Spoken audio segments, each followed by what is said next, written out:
Diddy Combs, a music producer, is accusing hip-hop mogul of sexually assaulting him and forcing him to have sex with prostitutes. But a lawyer for Combs called the events described in the lawsuit pure fiction.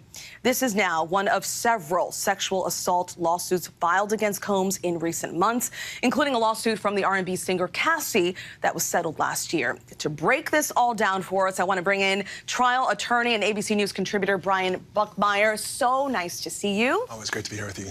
So you've been covering this for a while. I mean, you're familiar with Sean P. Diddy Combs.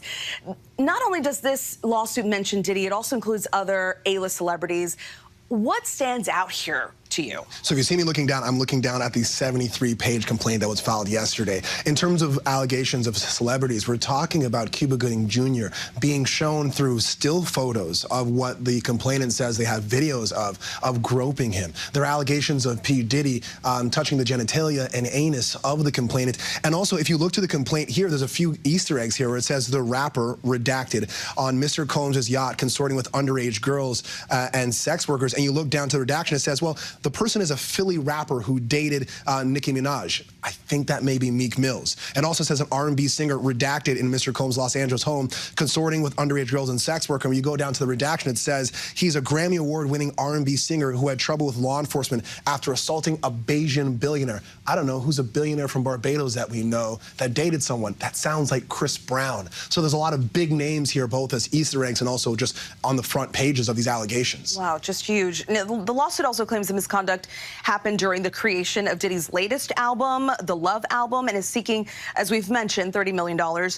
The suit not only names the mogul, but includes his son and Universal Music Group, claiming there is an alleged RICO enterprise to enable his misconduct.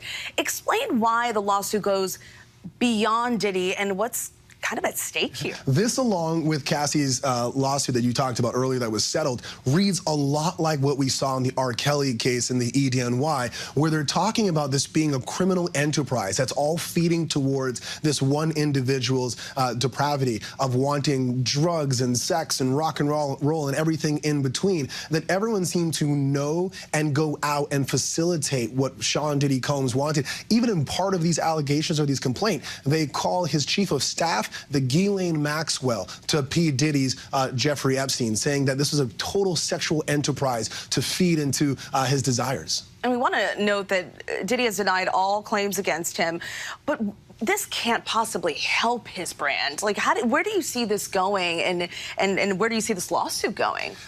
Again, I draw the comparison to that of R. Kelly, where there might have been rumors in the background. There were lawsuits that were settled. There were whispers behind closed doors. But as those whispers start to grow and get louder, you potentially could see greater civil litigation. They're saying in this case they want to fight it. Potentially we see a jury trial out of here. But this is based on sex trafficking allegations as well as claims that are criminal in nature. For me, I'm thinking SDNY, that being the Southern District of New York, right here in Manhattan, they're probably looking at these allegations and thinking, where are the videos, where are these still shots that we're seeing in these complaints, and can we investigate it to see if there's more here, potentially criminal charges? And that could probably come out at some point. Yo, it's Big Ant, the spokesman, man. We back. Another edition of Urban Politicians TV, UPTV. Make sure you stay on your pivot at all times, man. Had to come tap in, and first and foremost, I do gotta say, innocent until proven guilty on anybody name that you saw mentioned in this particular lawsuit or anything with that, as there's no proof, no physical evidence or anything of the sort that has been brought to the light. So I'm not gonna convict somebody just because somebody got on the internet and said something at all. But I will say this, in the last 5 or 6 years or so, I've seen most sexual assault accusations, allegations, and arrests, in certain cases, even prison time, being associated with Hollywood, entertainment, or just corporate business entities as a whole that I've seen in my entire life. And it became real prevalent in the media again towards the end of last year when Diddy got caught up. In this situation right here, it wasn't a legal matter, it was a lawsuit. Meaning, hey, I'm not being criminally charged for these things, but under the New York Adult Survivors Act that came into place, which allowed sexual assault victims or things of that to be able to file these type of lawsuits under a statute of limitations clause that got put in place. It wasn't just Diddy, it was several other entertainers, even New York officials, and also just regular everyday common folk as well.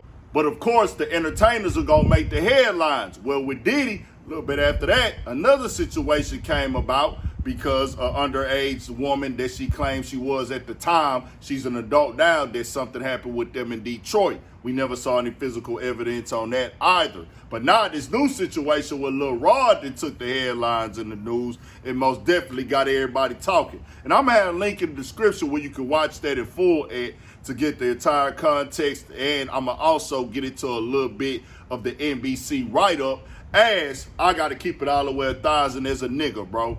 Any man who says that he was forced to do something when you did it on your own, you did this, you participated in, you are not a victim, my nigga. You are a volunteer. Meaning, if nigga wasn't a nigga holding you down, put no gun to your head, beat you, which I'd rather die anyways, nigga, you are not a victim. Move out of real victims' way. You did this for an opportunity, nigga, by choice, not by force. Can't no nigga force you to do nothing behind your career, behind a money opportunity, or something that's gonna be a gain for you. You chose to play, nigga, and if that did go down, which I'm saying innocent until proven guilty, not saying it did, everybody's name you mentioned, your whole story is flawed, nigga, because that means you was there. That means you was a volunteer. That means you participated as well, because you saw it, you knew what went down, allegedly underage girls, allegedly you engaging in acts with other men for an opportunity. Nigga, you is a volunteer. You are not a victim. It's 2024, my nigga. We not finna play with these niggas no more. And you got on how you got on. Now, because it wasn't beneficial no more, you want to call it artificial. But really, you are the nigga that's artificial because it's no longer beneficial for you to sit back and be quiet. As the guy Lil Rod is claiming that his publishing on the Love album in which he participated in was not granted to him. And the write-up says this: Sean Diddy Combs was sued Monday in federal court by a producer on his most recent album, who accuses the music mogul of sexually harassing, drugging, and threatening him over more than a year. The producer, Rodney Lil Rod Jones, says in the lawsuit that he lived and traveled with Combs from September 2022 to November 2023, during which time he recorded hours of video and audio of Combs, his staff, and others engaging in serious illegal activity. Among the allegations is that Combs forced Jones to procure sex workers and pressured him to engage in unwelcome sex acts with them and others, and that Combs gave laced alcoholic beverages to people who attended parties at his homes.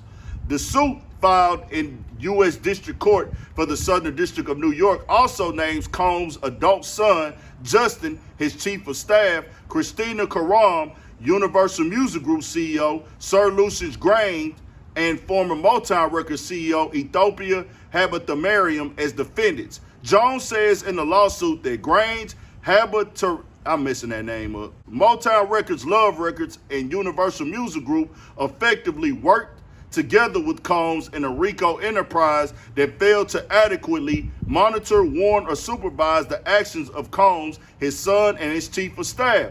A RICO enterprise is any individuals or groups that act together to violate the Racketeer Influence and Corporate Organizations Act. Jones is seeking $30 million. Representatives for Justin Combs said in a statement that he categorically denies these absurd allegations. They are all lies. This is a clear example of a desperate person taking desperate measures in hopes of a payday, the statement said. There will be legal consequences for all defamatory statements made about the Combs family. An attorney for Combs said Jones' reckless name dropping about the events that are pure fiction and simply did not happen is nothing more than a transparent attempt to garner headlines. We have overwhelming, indisputable proof that his claims are complete lies. Our attempts to share this proof with Mr. Jones' attorney, Tyron Blackburn, have been ignored. As Mr. Blackburn refuses to return our calls, the attorney Sean Holly said in a statement, "We will address these outlandish allegations in court and take all appropriate action against those who make them." And as I said before, nigga, we ain't saw no proof. You said that a man made you perform some type of sexual acts. No, my nigga, you chose to do that. You are not a victim. You are a volunteer, nigga. Accept who you are. And I'm going to tell any nigga this to their face. Hey, bro, if you got down with the goddamn, that's on you. But they said, nigga, none of this happened at all. Now, things like this do happen in scenes and things like that, but I don't care, nigga. If you get out, you get down, nigga. You chose to go that route. Now, everybody denied everything. Stevie J name came up. He denied it. And also, one of the clips that this nigga put out or something, it was a nigga that was in there who said the video was him. This is him saying that Diddy settled out of court with Cassie and probably jumped out there and dove in that water to go ahead and try to get him an opportunity for a settlement, because they said the lawyers reached out to him to show him evidence that this ain't even what y'all got going on, and they refused to respond. I guess they try to play hardball. Pause. And I don't believe this guy, when the stuff that he putting out there, I don't know exactly what went on, but the presentation of it makes it uncredible in my opinion. Just keeping it all the way 1,000. We'll see what happened with that. If something else come out, he can provide these videos and proof. We'll come back on here and I'll apologize and say I was wrong. But right now, me on the outside looking in, an opinion. I can't confirm nothing. He just reaching and grabbing the scratcher trying to get him a check. Nigga, you think you go win a lawsuit against the people that control the industry and run the industry, talk about the top of the label heads and things like that, nigga, you going to a whole nother level, nigga. Them lawyers is gonna eat the case alive in the courtroom. Tell me what y'all think. We got more coming, more videos, all that. 1,000 for shit show. Stay on your pivot.